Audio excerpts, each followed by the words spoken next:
Ladies and gentlemen, welcome to another episode of our Game Maker series. It's the pre-order bonus podcast hosts, me, Cameron, Jake, and we're joined by our special guest, Sandy Spink from Supersoft Studios, the creator of the upcoming Moonstone Island, wishlisted on Steam right now. Sandy, how are you doing, man? You are joining us from Canada, is that right? Ontario? Yeah, that's right. Toronto, Ontario, Canada. Yep. Man, welcome in. We are super happy to have you. How are you doing? Good. Yeah. Thanks for having me. I'm happy to be here. It's a pleasure. You guys are doing some great work, showing off some great games. Thank Well, you. we are very appreciative of that. We're excited to have you on, man. We've looked at your game. You sent us a little demo build there. It's obviously on Steam, so seen the trailer, seen the screenshots. Super pumped to talk about the upcoming game and kind of your life as a dev. So with that, we will jump right in. Sandy, we kind of like to start off as if you've listened to our other episodes, we like to just jump in and kind of talk about your background. Why don't you tell us kind of how you got into game dev, kind of your background on becoming a developer and how you ended up creating the studio and kind of, how you ended up started working on your current game, Moonstone Island. Sure. Yeah.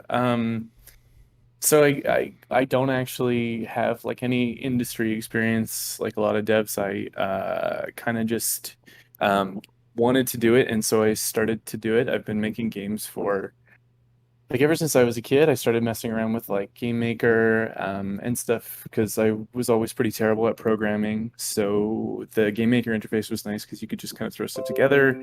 And so I'd make stuff there, and then I tried out some other engines. I used to make some games with a friend of mine as well. We, use Pico and Unity to make just small games for game jams and stuff. Mhm. Um, but my background, like what I do as a day job, is I'm like a user experience and user interface designer. Awesome. So yeah, so I have a tech background, and a lot of that tends to actually like fold into game design. And so I just eventually, I don't know if it was like a COVID epiphany or something, but I decided to start taking the game a little more seriously. I had the idea for a while, and in about January of this year, I thought, okay, I'm just gonna try and build it for real this time. And so I hired a couple people to help me, and we've been going for since January. So what's that? 8 months? Yeah. I just have to comment on that, Sandy, because almost everyone we've talked to, without fail, COVID has spurred this like creative renaissance. Yeah, I know, here right? I Like I here I am like hiding in my house, like endlessly watching Netflix and like playing backlog, and then you guys are like building these amazing like creative like spouting like creative genius. No, no, it very much started that way. I actually hadn't played Minecraft until COVID hit, and then a bunch of my friends were out of work, and we all just were like, okay. And so we started playing Minecraft endlessly, and then eventually it got to a point where the server emptied out a little bit, and I was like, hey, maybe I should do some work on something. That's the second time in this series that Minecraft has come up. So maybe Minecraft needs to start, I don't know, paying commission to these guys who are, getting inspiration from them or whatever it is, right? Yeah. Um, very cool though. That's cool to hear. So you've been working on this full force since January, and since then, I want to say it was maybe 2 months ago. I think it was. This is a really popular hashtag that I see on Twitter a lot. Screenshot Saturday, right? And I think it was one of those where I came across Moonstone Island, and there were just like tons of likes. And I went onto your Twitter recently. You've got about 1,500 followers, and this is all since January. Is that right? Yeah, so the Twitter thing was cool because like I we developed the game quietly for like 4 months, just the three of us kind of working on it, and Hmm. like me sort of directing and writing documentation and doing the project management as well. We use like Jira and try and work in sprints, Okay. and just because that's kind of where my background is, that's what I'm Right. used to, and it's like how ship products. So Mhm. we did that for a little while, and then eventually, when the game was in a place where it looked like a game, I thought, okay, I could turn on the social media switch, just sort of see what people will like. Because also in the beginning, I avoided that because it's very time consuming. And like as Yeah. soon as you do that, that becomes like, there's a portion of my day now that goes to that. Hmm. But anyway, so yeah, it was actually only a couple months ago, I think. Yeah, beginning of June, where I created a Twitter account and posted a couple like videos and GIFs, and right away, like it just just like got way more attention than I ever thought it would, and that was really encouraging because when you're just like developing something with these two people, and it's based on just like some ideas that you have no validation, and it's very, very scary. You're just like wandering in the dark. So turn it on and show people some stuff and see the reactions and how positive it was really great. Sandy, tell me about the process, like going from, I mean, you said you've definitely have a technical background, project management, user experience, design, like doing all that. How do you go from that to like actually putting something on a screen that's like moving around and is like tangible? Are you like have you are you doing are you doing the art? Are you like, did you figure out how to do sprite? Like, tell me about that whole process of how you ended up like actually getting something on it. Cause that's always the part for me creatively. Like idea comes in my head and I'm not a great creator by any means, but idea comes in my head and it's like, man, the mountain to climb to just get something out the Yeah. door is just seems so insurmountable. So tell me about that process for you. Yeah, well, so I knew what the mountain looked like, and I knew the kind of chunks that were involved. Hmm. And so the first thing I wanted to do was the hardest one because I thought, okay, if we can do this and if this feels good, especially because like I don't know these people, like I met them online. As I said, like I'm a terrible programmer, and so I was trying to program this thing myself and doing a terrible job. We're building it in Construct, and I was posting to these Construct forums like every night with new problems.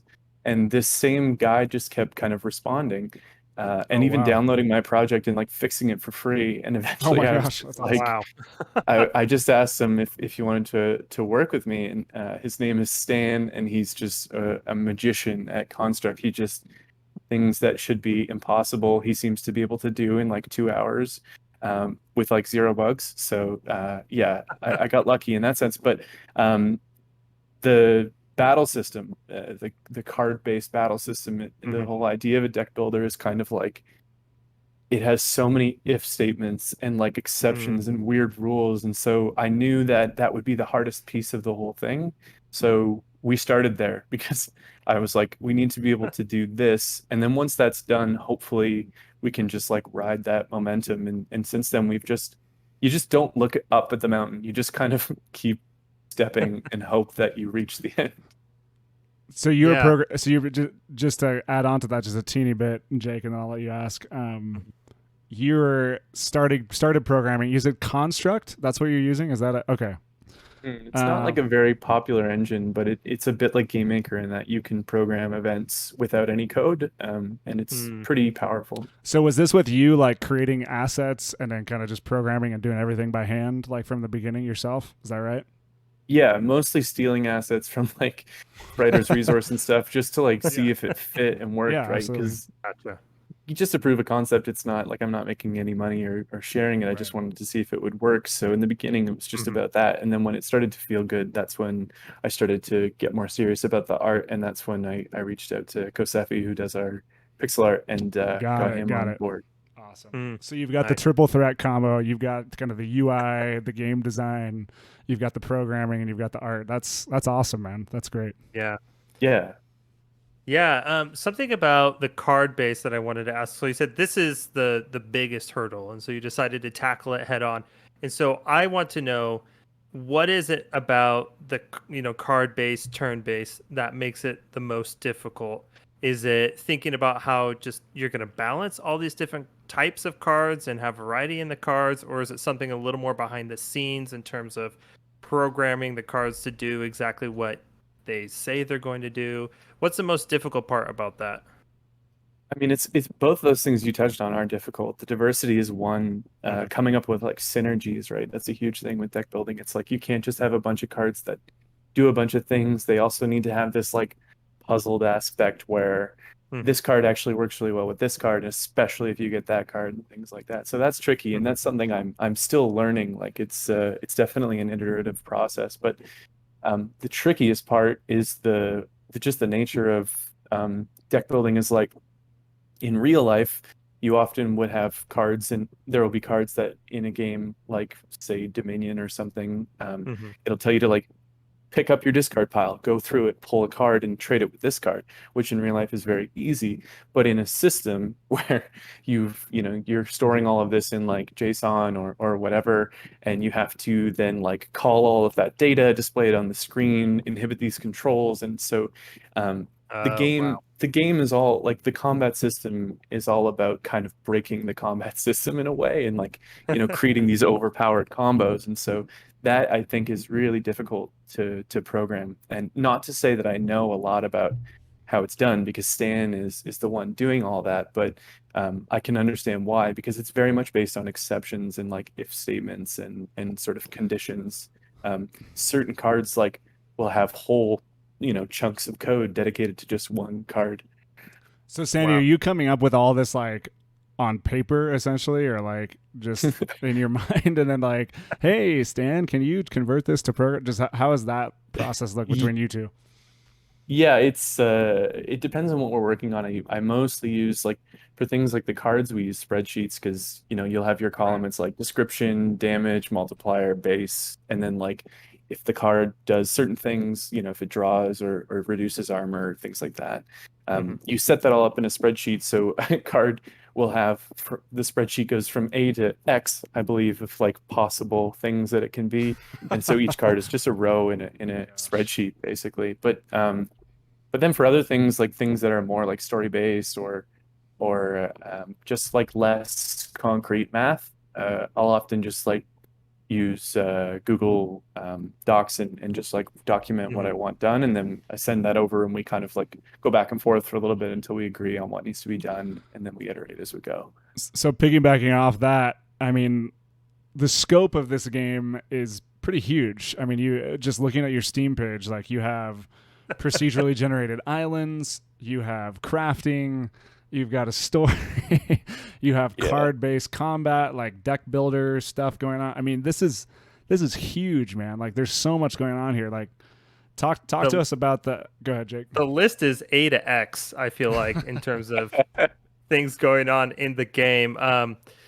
Yeah, I like Cameron mentioned earlier, and you generously sent us a build to sort of go through, and that was one of the things I noticed too. I was like, there is so much going on in this game, and not to say that's a bad thing at all. I think there's a lot of really cool things going on here. It's funny though because when I first saw Moonstone Island, I thought, "Whoa, floating islands, and I can glide between them," right? And then as I started learning more about Moonstone Island, I realized there are dungeons, there's crafting, there's farming, there's a lot going on.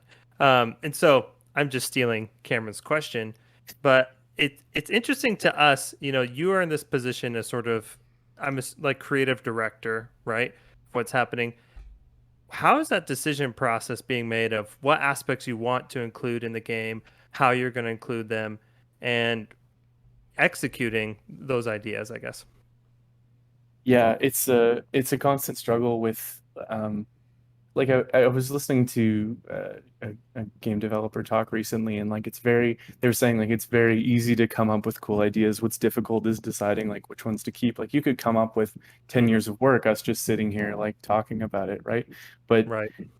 so the process of cutting is actually the most important part, is what you start to learn. Hmm. And it's something that I continue to learn.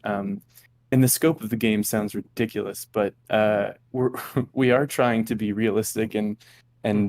in fact, we have most of what I want built, and now it's just a matter of like horizontal development where we kind of create content out of Got it. those features. Um, but yeah, I mean, it's no system in the game is to be superfluous. Everything should tie into everything else. So like the reason Hmm. you craft is so that you can like push further out into the world, and the reason that you push further out into the world is so that you can kind of upgrade your deck, and then the reason you upgrade your deck is so like you can defend yourself, and then you're out there to sort of like everything needs to have a place. No system can sit on its own. because that's when they feel like they just don't belong. So really trying to avoid that, and very much trying to not fall into the pitfall of offering everything just for the sake of it. Mhm. It's it should all have a place, and yeah, I want to make something that people can, like, I like games where you can like make things in your games, and sort of like things can, like, generative mechanics sort of. And so I want to put enough in there that like my game can like surprise me with what people do with it, kind of. Gotcha. Tell us about kind of your inspiration. I mean, there's all these interlocking systems, procedural generation. Tell us about like the games or like the creative outlets and things that have kind of inspired your creation of this game, and kind of how that all came together in your mind. Yeah. I mean, like most people probably, Stardew Valley was like a huge impact on me. I was Absolutely. a huge Harvest Moon fan. Like, it was one of the Mhm. first games I played that I really, really fell in love with. And I didn't really know why until I played Stardew, and it kind of came back. And I think that, collectively the indie world had that feeling. And Right. so I was like, I'm gonna make a Stardew clone. And then everyone else did.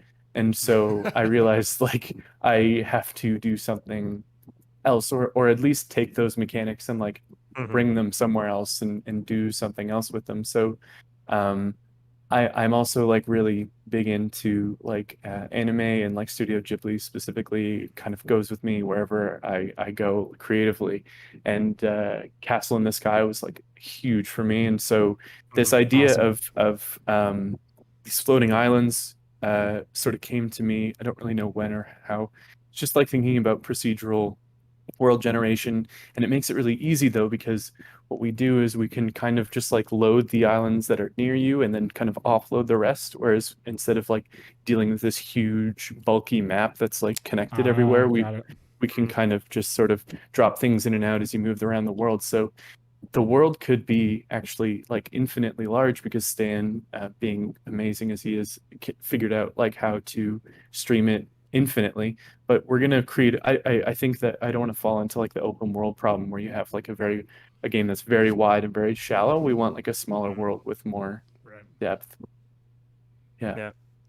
Yeah, fascinating. I mean, and I just want to say, I mean, your answer to our question about design and scope, it's so obvious to me hearing your answer where systems, how they interlock and what leads into something else, right? I think that's something that's hugely important, right, in design and anything that has crafting as a key mechanic, right? That's a question I find myself asking all the time. Why am I crafting this, right? Why am I finding this resource?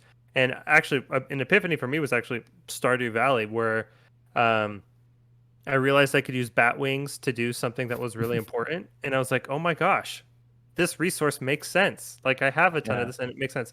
So just kudos to you for that and thinking through that. Kind of coming back to this, this is something you started this project with just you, and then you've hired Stan and was it Giuseppe, Kosefi. right? Kosefi. Yeah. Giuseppe. Okay. So and you've hired them to be a part of this team when you were envisioning Moonstone Island, did you think that you were going to step into a position where you would be working with people? It sounds like because you wanted people with strengths where you felt like you didn't have some, you hired them on. But how is it working? Suddenly, kind of finding yourself in this position where you are not only designing, but you are directing the work of other people. How does that work for your team? Yeah, it's a great question, because no, I didn't. I thought I'd do it alone.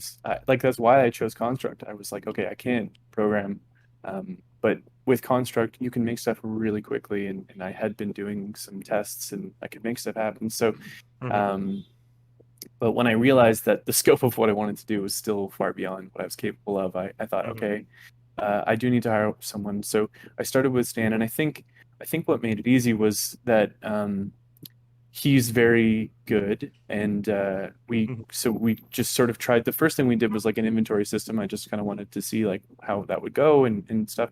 And as soon as he did it, as quickly as he did it, and with such a level of polish, it just seemed like we could do this well together. And so yeah, it's just been a matter of being clear about what I want, and then also making concessions when what I want is like too difficult, or Stan is very good as well, and same with Kosevi, like about being like, okay, we can't do that, but why don't we do this? And so Mhm. um, it's difficult because I've never like fully managed a team of my own. I've had some experience, but not like this kind of experience. But Mhm. they're both professionals, and they make it really easy because they're good at what they do, and they don't yeah, they just have like a good attitude. They just want to get the job done and make it fun and make it good. So Mhm. yeah.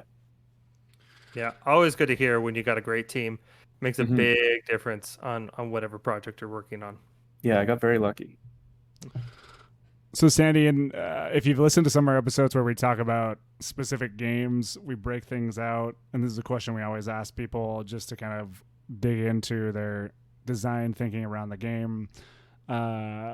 We ask, so we break the games down. Typically, we look at the narrative, the mechanics, the gameplay loop, and then kind of the industry, kind of where the game sits overall, like in the industry, and how it's going to impact the industry moving forward. For your game, where do you feel like the emphasis is? Like, what system are you thinking about like the most intensely as you're building a game? I mean, obviously you're thinking about everything, but if you had to pick one to kind of dig into that really like kind of comes to your mind, what would you think what are you focusing in on? What experience are you trying to bring to the player, like specifically? Maybe you can talk to us more about that. Yeah, yeah. I mean, a couple things there. Like the core of the game, even though I kind of want it to be like a sort of a relaxing experience, at the core of the game, there is this deck building thing, and everything leads back to that. So Mhm. that is something I'm trying to pay the most attention to, because if you don't have a good combat system and it's the core of the game, then it's gonna fall flat. So that has to be good. Like just that can't be bad.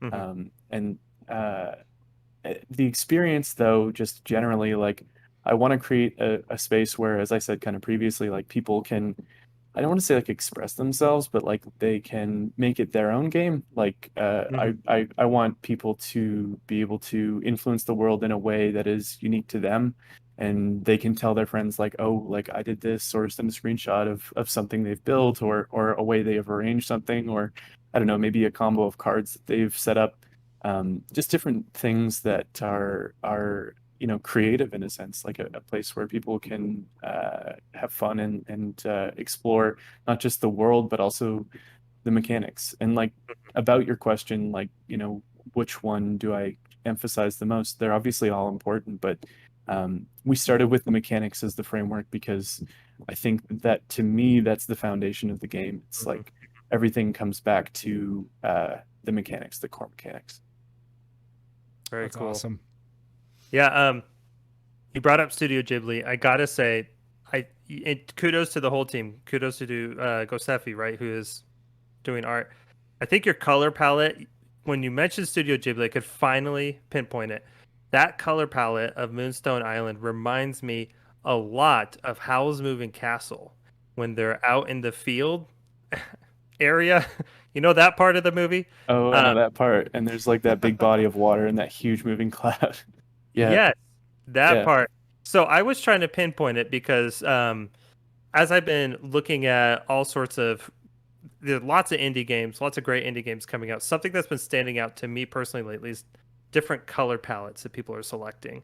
And this partly comes, and I'm so sorry, Cameron. I'm doing this. I'm bringing up a From Software game. Cameron and I have this problem. We're playing way too much Dark Souls and Sekiro. Dark Souls has this problem where sometimes it'll fall into shades of gray and brown and black, right? And so looking at indie games, color palettes have really been standing out to me, and I think I finally figured it out. You got the field in Howl's Moving Castle, right? That's not a question. That's just me saying, hey, finally figured out what's been bothering me and why I couldn't pinpoint this one thing about Moonstone Island. Well, I'm There glad it is. that's what's been bothering you. I couldn't figure out like this color palette reminds me of something. Anyway, things that keep Jacob up at night are color palettes. So other devs out there, your color palettes, I'm coming for them. You talked about Thanks. mechanics, kind of being, I mean, again, obviously those are all important. Just, digging in a little bit deeper into that question. Um, what what in your game are you trying to make that's like maybe unique amongst kind of games and the games that are out there right now, right? I think one of the advantages and beauties of indie games is they all bring something a little bit different. Like indie games is where a lot of the innovation in terms of like mechanical, just pure mechanics and like styles of games are being really pushed forward, right? It's maybe not graphically, but in terms of like design and mechanics and kind of how narratives flow together. AAA games are kind of a lot, like Jake and I make this joke on the podcast that AAA games have just all become like action RPGs with open worlds. Like that's like every AAA game now. Tell us about, for your game specifically, what like unique elements do you think you're trying to bring and trying to create? Maybe you could talk more about that. Yeah, yeah, for sure. I mean, a lot of the stuff that we're doing is definitely based on things that we've seen in other games Of or course, yeah. experienced, and so like to say that any of it happens in a vacuum is probably not true. But I think that a lot of originality comes from combining two things that like haven't necessarily been combined before. And Absolutely. so like after playing like Slay the Spire, if you play Yep. Moonstone Island, you'll feel it there. It's like it's a huge part of what's influenced the combat system, and I chose that because I wanted to have this kind of Pokemon spirit collecting, or sorry, like monster collecting aspect to the game. But I think that I'm gonna get terrible hate for this, but I think that the combat system in Pokemon is like really boring after a while. Like it's kind of just like spamming your best move Hey, over and over I'm right until there you with you, win. man. So don't even worry about Yeah. it. We're good. So I wanted to overcome that, and when I played Slay the Spire, and then quickly after I played a lot of other deck builders, I kind of realized like, okay, this is it. Like this needs to be the way. So it was then at that point just kind of deciding what to sort of where to take that. And I was already thinking about, Harvest Moon, and what I missed in that game was kind of this open world feel, and kind of a late game it starts to fall off, I feel like, as well.